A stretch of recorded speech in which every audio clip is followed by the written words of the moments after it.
this episode, before we even start on the topic and stuff like that, I just want to give a shout out to my boy Josh Shipley.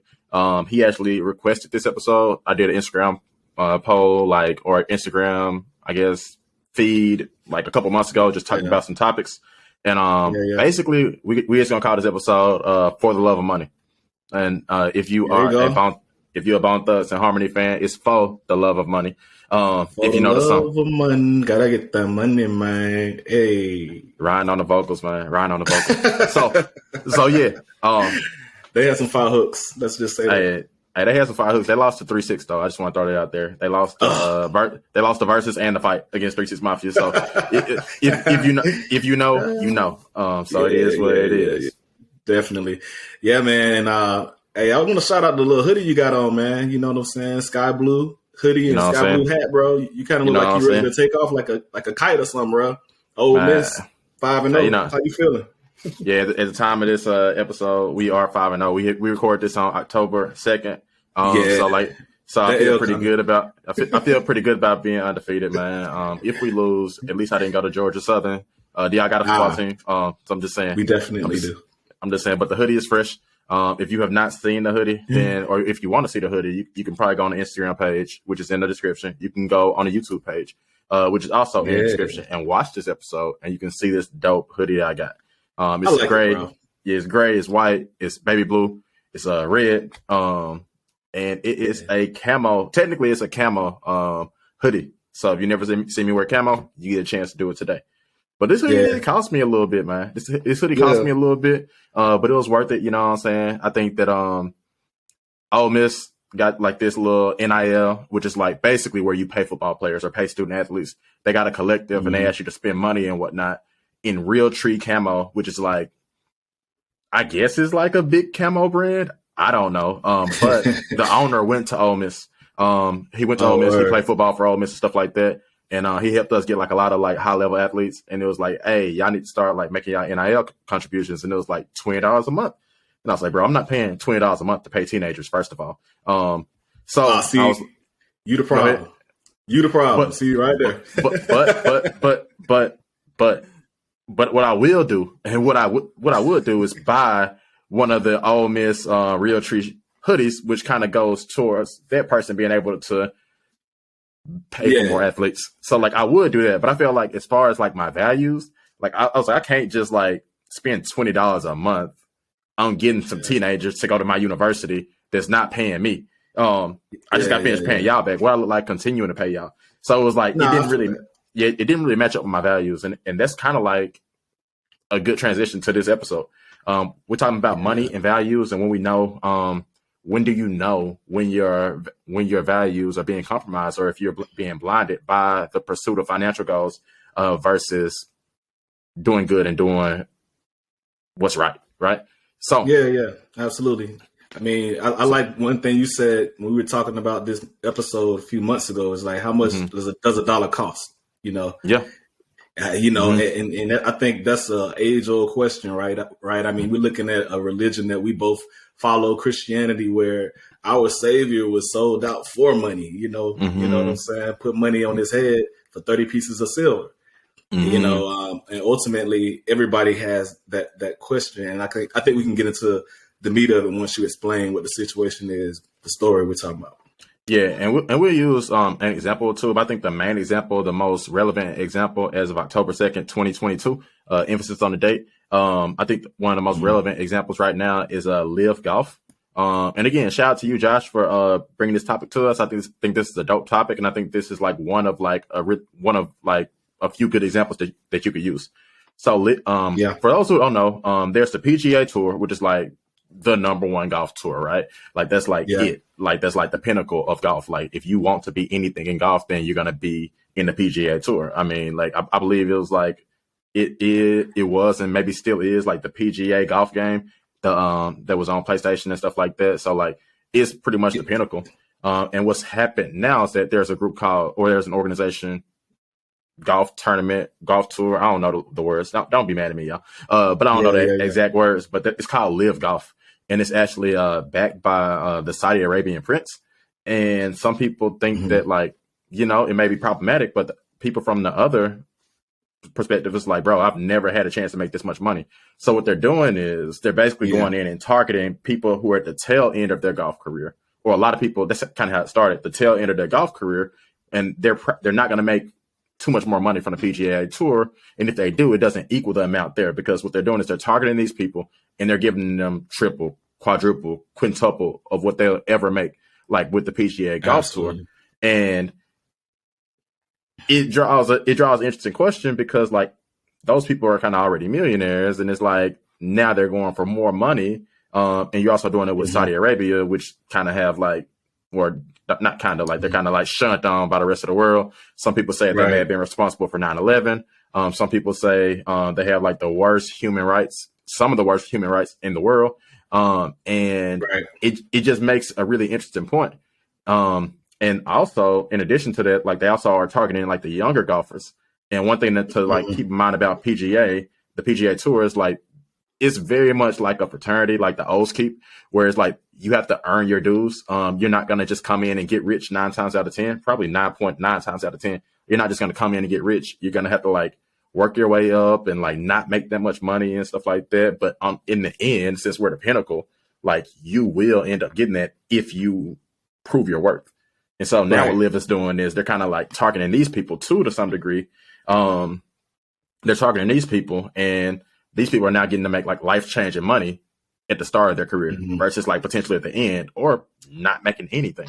So like it's really interesting, and like it's funny just because like in this you see like a lot of like the shut up and dribble crowd like participating in it and like encouraging it. And for those who don't know what the shut up and dribble crowd is, that's like when LeBron James speaks on anything.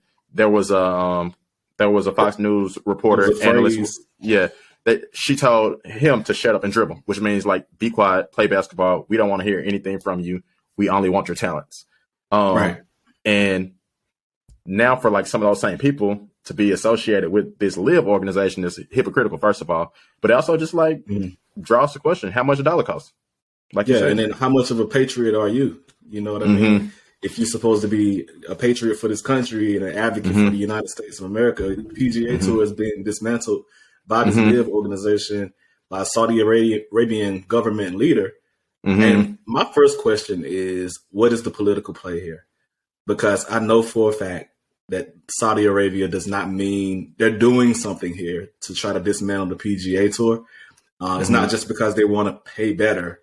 They actually have a goal that's bigger. And I've been trying to figure that out. I think, you know, once I can kind of figure that out, I can more than likely wrap my head around like how much more insidious this is than it seems on its face. You know what I'm saying? I think Phil Mickelson went over there. You know, it's like top golfers, like, you know, some of the biggest names.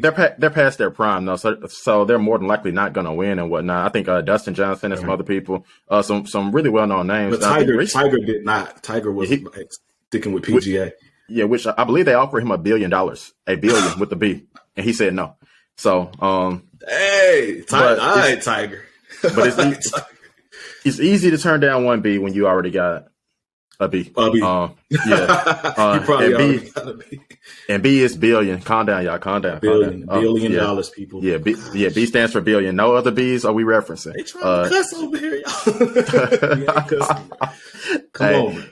But with that, like, it's just so interesting, like, seeing, like, a lot of people, like, make this decision. It's kind of like a real live experiment. Like, how many people are going to choose money over some things that they would say they value? Morals, a lot of other people will say that they value these things, and it's just super interesting to watch. So it just kind of led me thinking, like, you know, you see that in real time. You see that playing out. Obviously, we're not millionaires, right? Obviously, like, most of us are not, like, if you listen to this podcast, chances are, like, you just trying to get it to some capacity. And that's kind of why we're hold on. We got some famous listeners. Shout out Beyonce. Hey, shout out Oprah. We see you. Go ahead, finish your point. First of all, like, those listeners told us not to even like mention their names while they're listening and whatnot. So Oprah. All right, you're right. My bad. Yeah, so we'll edit that out. Yeah, for real. Oprah, Michelle, Beyonce, Toby. Sorry. We sorry to all y'all folks, man. It won't happen again. We won't do that. So we go ahead. we 100% apologize. But it's like, you know what I'm saying? Like, I think that this is something that even non-believers struggle with. Like, am I putting too much of my money into the stock market? Am I putting too much of my money into retirement? Am I putting too much of my money in savings? Do I really need every subscription out there? Do I need Hulu, Disney, Xfinity, ESPN Plus, Peacock? Well, first of all, Peacock come with Xfinity, but that's neither here nor there. Apple TV Plus and all these things. Like, do I need all these things? And I think that we had a guest on the podcast at one point. His name was Philip Holmes. He used to write for Desiring God, and I found it really interesting that like one of the things that he kind of like spoke on was like your subscriptions will kind of tell you what you value. Yeah. And I think that like with that, you can like put like if you give monthly to an organization, then that speaks to that. If you give monthly to your church, that speaks to that. If you give monthly to some cause, that speaks to that. But also, like, let's compare what you automatically give monthly to, right? Yeah. And I think that it's interesting just because, like, we live now in a day and age where, like, you can get anything you want right now. And a lot of things but what happens is, like, a lot of times, like, they put you on a payment plan. So you really want to go on this trip to Miami and you can't afford it, but you can get your tickets on this payment plan interest free for the next 12 months. You can get the rental car on a payment plan. You can put everything on a credit card. You can do all these things. And like, to me, that's like the same thing as a subscription. So like, I just wonder what it looks like when you align like your monthly expenses. Like, how much more does like charitable giving outweigh, you know what I'm saying? These other things that you subscribe to, whether it's a car note, whether it's a car note for a car that maybe you can't afford, or subscriptions to all these channels. There's so many things you can get subscriptions to now. It's crazy. Like some people even like, you know what I'm saying, support artists and stuff like that to the capacity where they are joining their what's it called? Patreon. Yeah. Where they join the Patreons, paying $20 a month to that. And like, I mean, that's cool. But I would hope that like what you give is substantially more than that. Yeah. Absolutely, man. I think, the best way to know what's in a person's heart is to look at what's going on with their, expenses. And man, like for you to even bring up artists, like I think a perfect example, and this is somebody who I'm gonna keep messing with because I think what he did was so absurd, and that's 21 Savage, right? Like, I think I mentioned 21 Savage before, but let me just lay out a little bit more about what I mean. Like, 21 Savage got upset one day on Twitter after a bunch of kids died in Atlanta, in the city where he's not from there, but where he lives. And he got on Twitter and he was like, man, we need to really put these, effing guns down. He tweeted that out. Yeah. Immediately, everybody jumped on his Twitter feed all over his back, bro. Like, really, bro? This coming from you? You're the one telling us we need to put our guns down, 21 Savage? And, people started bringing up lyrics, like song like this: stray bullets hitting kids while they playing hopscotch. Pull up to your mama house, keep shooting there till somebody dies. I just bought a pistol. You got 30 rounds in it. Pull up to your mama house, put some rounds in it. They started going in. They like quoting him. Right? Now, the problem is he could have just been like, you know what? I think that the part about hypocrisy is like, for the most part, we all have hypocritical moments. And I think if you own up to being a hypocrite, it makes it a little better. But he actually tried to explain, hey, guys, this is just entertainment. He literally made the statement that he ain't never promoted violence. And it's like he actually tried to use the angle of like, come on, y'all should know that what I'm doing for money. So he's trying to separate his actual morals from what he's actually doing in the entertainment industry. What he's doing in the entertainment industry, he's doing for money, which in a way is like selling your soul, right? Because it's like you don't believe this stuff, according to what you're saying. This is the argument you're making. I don't really believe it. I'm a peaceful person. I wanted to be peace. I'm just making songs about killing people and guns because I love money. You get that, right? Yeah, and that's not how this works. You can't. Right. That's literally the issue when it comes to morals or money. It's like if you're having to pull your morals down to make more money, it goes to show that you value money over morals. That is the issue that we have with decisions that people make every day, right? Yeah, and I guess like I'm gonna play devil's advocate for a second. Like, okay, if Jada Pinkett Smith tweets that same thing, do people flood her comment section with like clips from Set It Off or a movie where she was violent and so on and so forth? Like, is it the same? Is it the same thing? Because I think that he would say that, like, because he would say I'm acting. Like, that's essentially what I hear you saying. Like, I'm acting. And then she's also acting, and she didn't have to choose that role where she's robbing banks and killing people and stuff like that. She didn't have to choose that role. So, like, does that, and I don't want to stay on this too long, but, like, is that, like, along the same lines? I wouldn't say that that's symmetrical. You know, I would call that a false equivalency, and here's why. Like, even with, like, Denzel Washington, right, who, like, played a role, you know, where he's killing people or whatever, like, Equalizer. Equalizer, or even like the other one he did. What was it? Training Day or whatever. Yeah.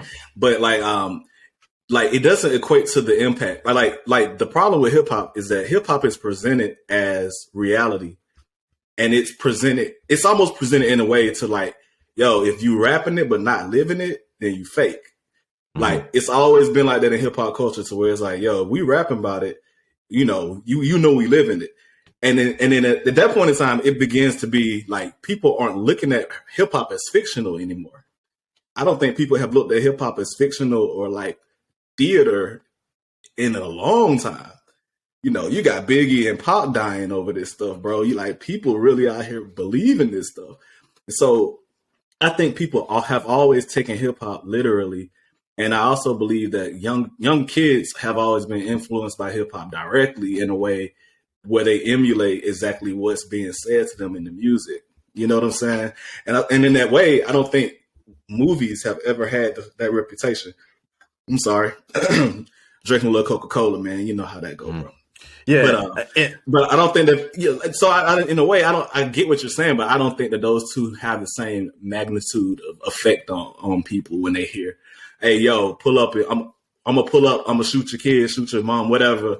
You know, versus like seeing Jada Pinkett in the Set It Off movie. That's just my opinion, though. Yeah, and I don't think I agree. Only because like I don't think that he's shot somebody's mom and kids. If you believe that he shot somebody's mom and kids, then like that's kind of like you should be in prison. Why wouldn't you believe that? Plenty of artists got bodies. Yeah, Chief Keef got bodies. Yeah, more of them don't than do. I think that like actual authenticity in that is, and I don't want to be off topic, but too long. But I just don't think I agree, just because I don't think that like they really out there like that. And at the end of the day, like they're doing whatever the label tells them pushes.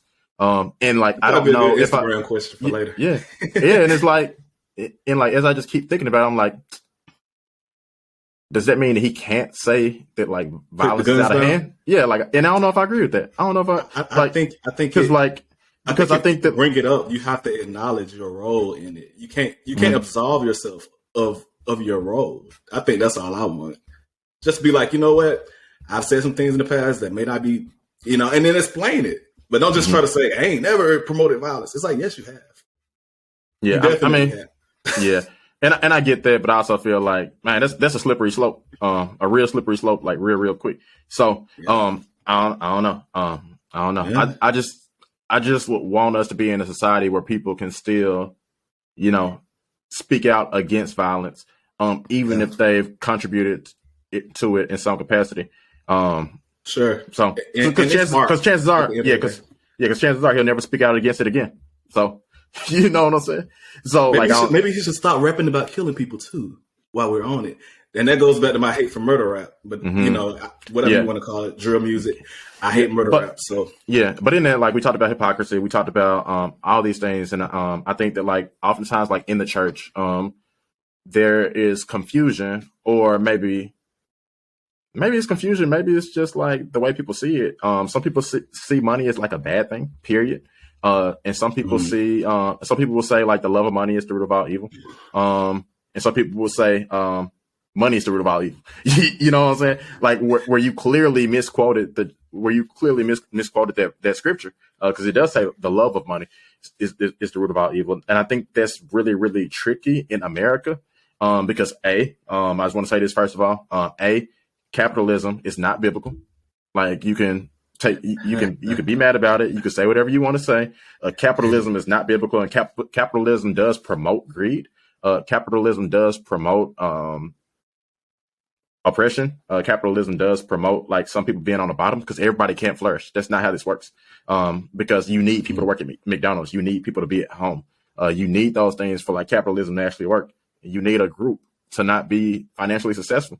Like if capitalism, like at its heart, is not made for everyone to be financially successful. Nobody's going to choose to work at McDonald's and make $15 an hour in a good place, and deal with like some of the worst customers in life. Most people aren't going to choose that. So like we can't like have this conversation without admitting that like we see things from a different lens. We are American. We are some of the richest people on earth. We are richer than 97%. Like just being born here, you're richer than like roughly 97% of the rest of the world. So when it comes to riches and it comes to rich people, we got to understand that like we are that to some capacity, in a lot of ways. And I think that contextually we tend to forget that because we only look at things through a westernized American viewpoint. So like that's important to mention, because we are blessed to be here, right? Like we are blessed to be here, and I think that a lot of times we can miss that. But it does like bring up the question of like, if we're richer than 97% of people by just being here, and then like we are those who are like in the upper echelon, the 20, we only talk about the 1% because most of y'all, except the ones we just listed, are not listening to the podcast. But let's say you're in the 20%. Let's say you're in the 20%, right?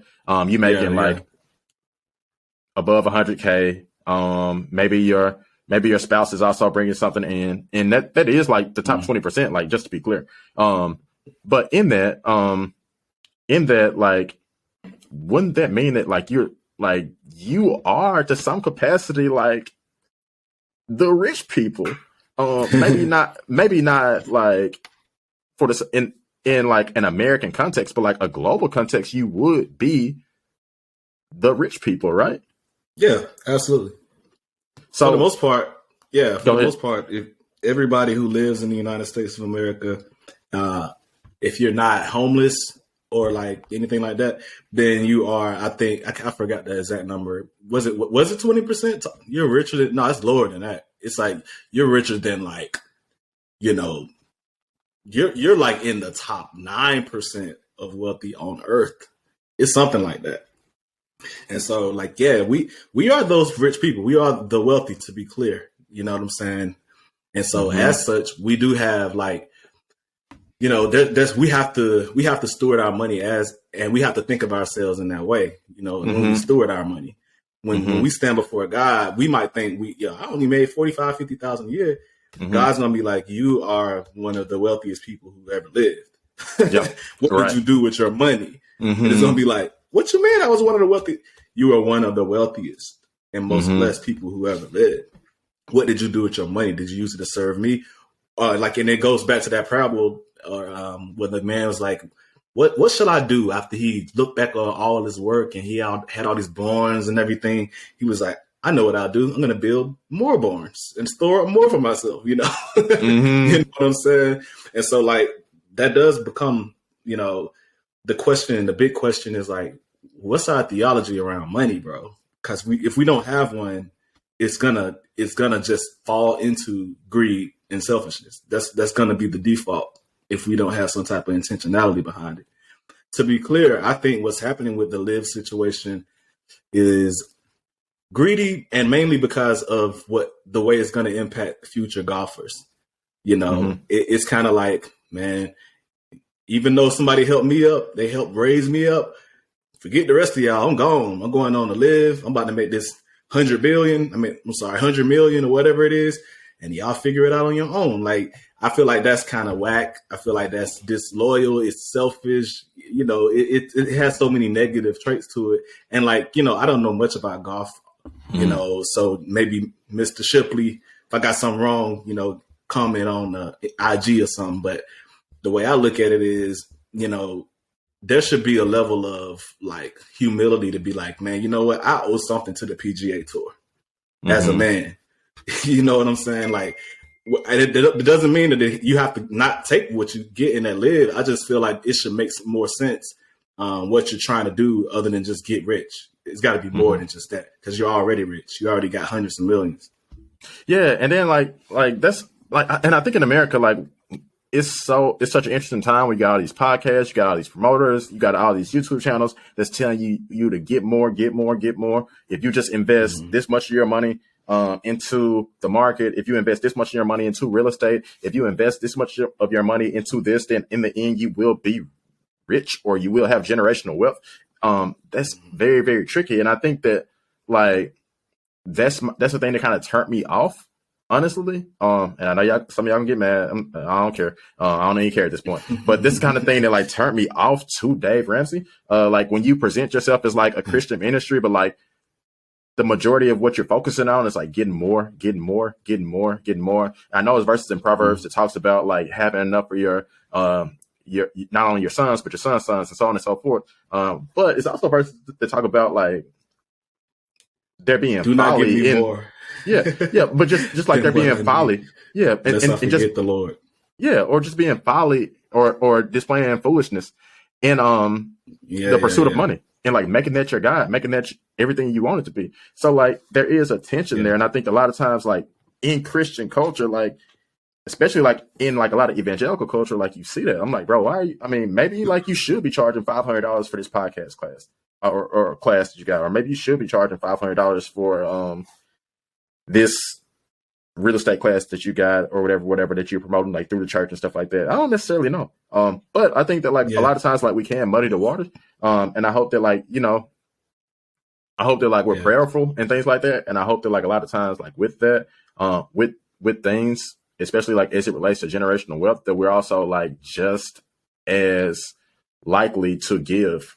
And not just like giving randomly. Giving randomly is great, but I think that you need to have consistent things that you give to, things that you're passionate about, things where there may be a lack, and stuff like that. I can tell you like just through doing a basketball camp, that operates as a nonprofit essentially, where we do like where a lot of times like camp is funded by people who give, like and you reach out to people and like some people are just really generous and like that random generosity. That desire to like see something good happen or that desire to honestly support me in some capacity, brings a lot of good. It allows a lot of people to have opportunities to like an equitable basketball camp and things like that. So like random giving is good, but I also think that like you got to have like some things that you prioritize, like a church, a church plant. Me and Joy give to like, we give to 2 church plants and we also give to our church and like it's some other things that we do too. But like, I think that like a lot of times you do have to prioritize some things. And also like, and I know I'm kind of going on a rant right now, Ryan, but I also want to, good. Yeah, but I want to acknowledge also that like, if you are Black, in America, like you started way behind and there is like a desire, you know what I'm saying, to catch up. There is a desire to like be able to set up some generational wealth and stuff like that. And I think for me personally, like that's kind of like, it's a fine line. Like when are you at the point where you're putting too much into these things? You know what I'm saying? Yeah. It's first like, well, I want to give more, but first I need to, and this is my issue with like a lot of these things. It's like, we'll use Dave Ramsey, for example. By the way, shout out to you, Dave Ramsey. You've been having a terrible 6 months. But anyway, but with that being said, like, you know what I'm saying? Like, this is how quickly you can fall down the trap. Like, well, you got to pay off all your debt. So you need to pay off all your debt aggressively. I would give more, but I just got to pay off this debt aggressively right now. You've done that. Wow, I would give more, but like now I got to build up my emergency funds. So I got to build up a 3 to 6 month emergency fund. You did that. Well, I would give more, but I got to put a little bit more into this house. I got to save up for a down payment for this house, and I really don't want to dip into an emergency fund. So I really need to do that. I would give more, but now I got to like I got kids, so now I got to like put it into 529s, make sure my kids don't have debt. And I really do want to give more, but like I really do need to focus on my retirement. Because I'm supposed to be giving 20 to 25% towards retirement.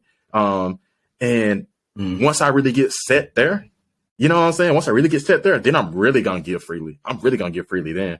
I'm going to give like nobody's ever given at that point. That never happens. Right. That's never how the process goes. If you're not giving it during all them steps, you're not gonna give. Sorry. Yeah. I mean, you're just not. It's like whatever you do with a little, you'll do with a lot. Point That's blank. right. Period. That's the principle right there. And it may be a blessing money may be a blessing for a lot of people, but it also may be a curse. And I think that a lot of times we don't acknowledge that. So and especially like this group, like people who primarily listen to this podcast is between 25 and 35. We are the group that's like trying the most to get it. Like, to be clear, absolutely. Like we want it, we desire it. We want to be financially independent. We want to be our own people, but we still have to be mindful and cognizant of our giving. And that's why I just say, like, if you want to know like somebody's priorities, check that bank statement. Yeah. Absolutely. And to be clear, man, money, let's be clear on this, bro. Money is a little G God. All right. Mm-hmm. Money is a little G God. It is in direct competition with your heart for the position that God, the real God, has in your heart. It wants to take that spot.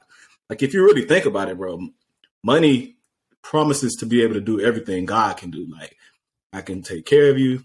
I can comfort you when you feel lonely. I can give you, something, some shelter to cover you from the storm. I can feed you. I can make you feel successful. I can give you friends. I can give you a claim. I can give you a name. I can cause you to be, I can do everything God can do. That's basically what money claims is.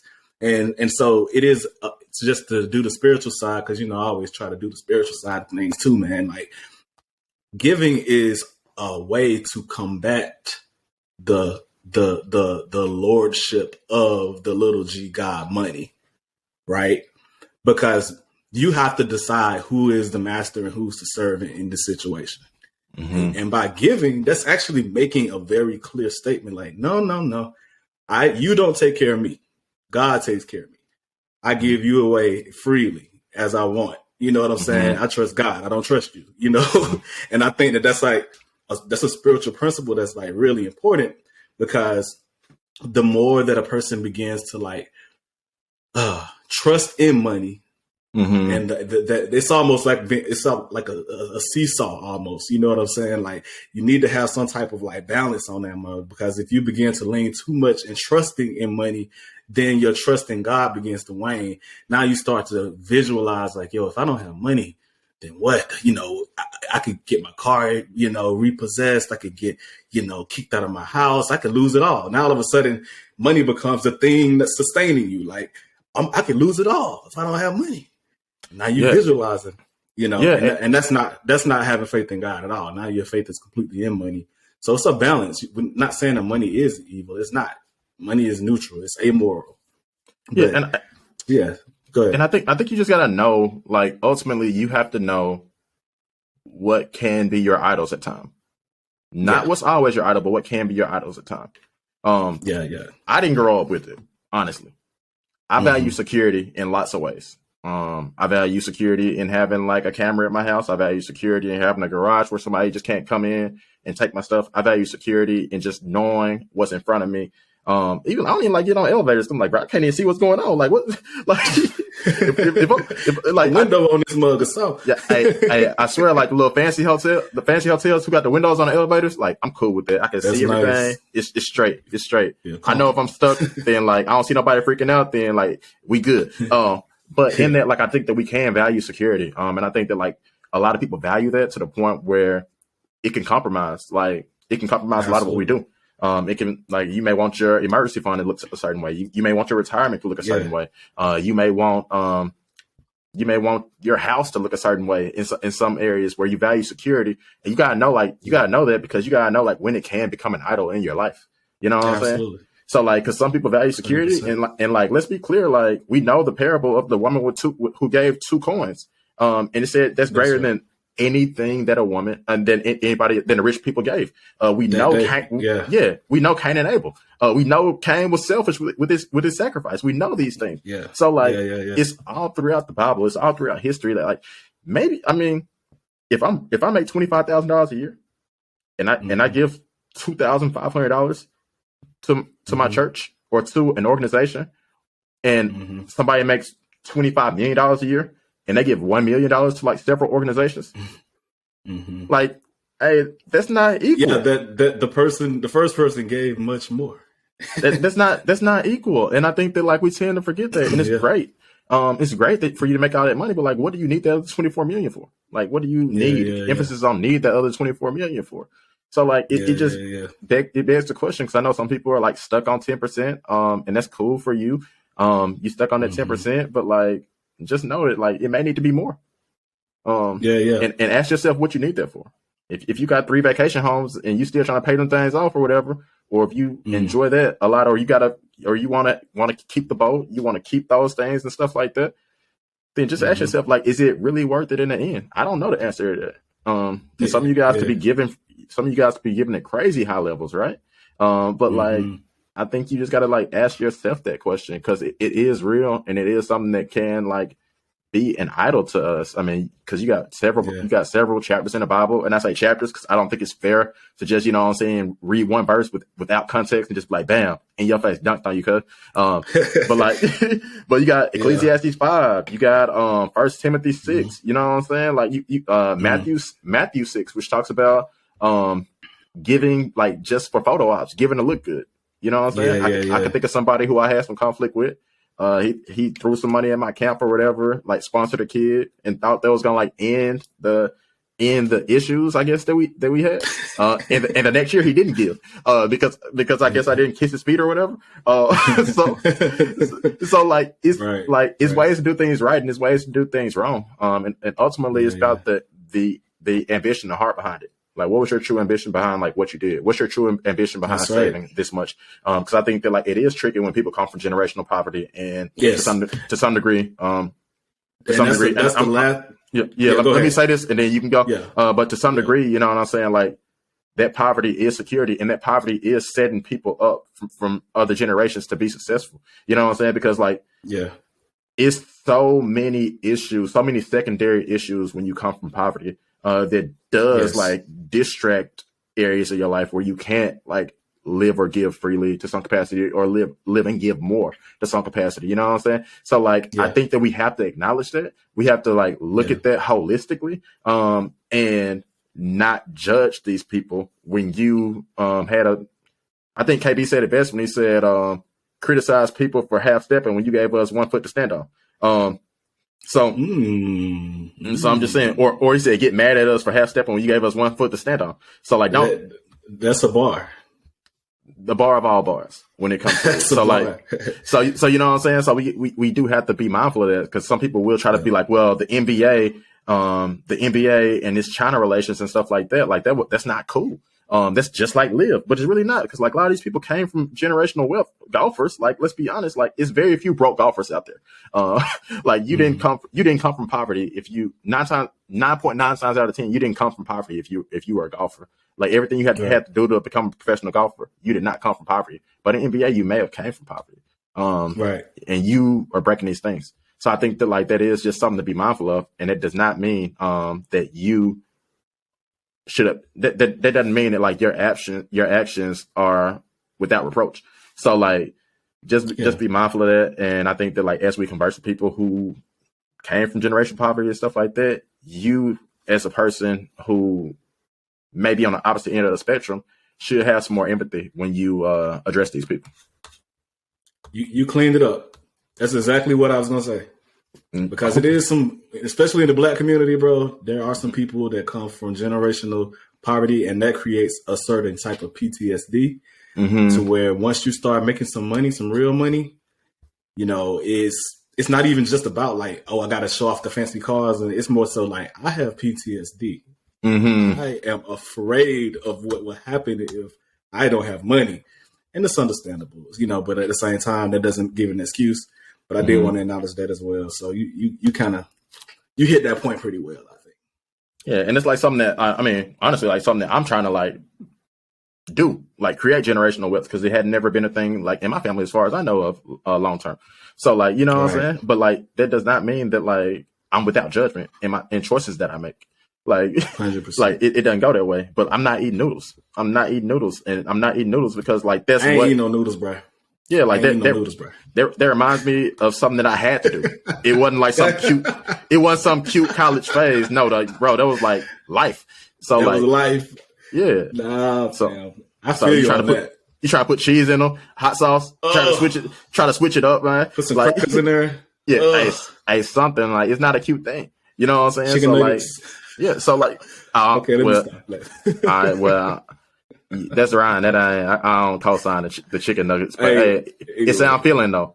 But in that though, like I hope that like, and this is a Bible verse I do. I read, and I hope that like this kind of just like lands this plane. 1 Timothy 6:17 through 19, and this is the same chapter that the love of money is the root of all evil is in. So. This is 17 through 19. Command those who are rich in this present world not to be arrogant, nor to put their hope in wealth, which is so uncertain, but to put their hope in God, who richly provides us with everything for our enjoyment. Command them to do good, to be rich in good deeds, and to be generous and willing to share. In this way, they will lay up treasure for themselves as a firm foundation for the coming age, so that they may take hold of the life that is truly life. Amen. That's pretty clear. Hey, that's one of the clearest passages there is on it. Yeah, so hey, I'm just saying, read 1 Timothy 6, man. But for real, Josh, man, appreciate you, bro. Appreciate you sending us this episode. And man, if y'all got other topics y'all want us to talk about, if you want us to talk more about some topics like this, let us know. But we hope y'all enjoyed it. Go ahead, give us a 5-star rating on Spotify podcast. Give us a 5-star rating on Apple Podcast. The links are in the description. Let us know just what y'all think, man. And also follow us on YouTube. And just get at us, man, because we really do enjoy this. We really do enjoy having these conversations, and we hope that y'all do as well. Absolutely, man. Shout out Josh Shipley. And follow us on you already said that. Follow us on Instagram. You go ahead. At Unconformed Podcast. Facts. That's it. Yep. And Facebook too. At Unconformed Podcast, man. Get at us. That's right. But for Unconformed Podcast, man, I am Darius Watkins. Yep, I'm Ryan Thomas. Hey, and we out.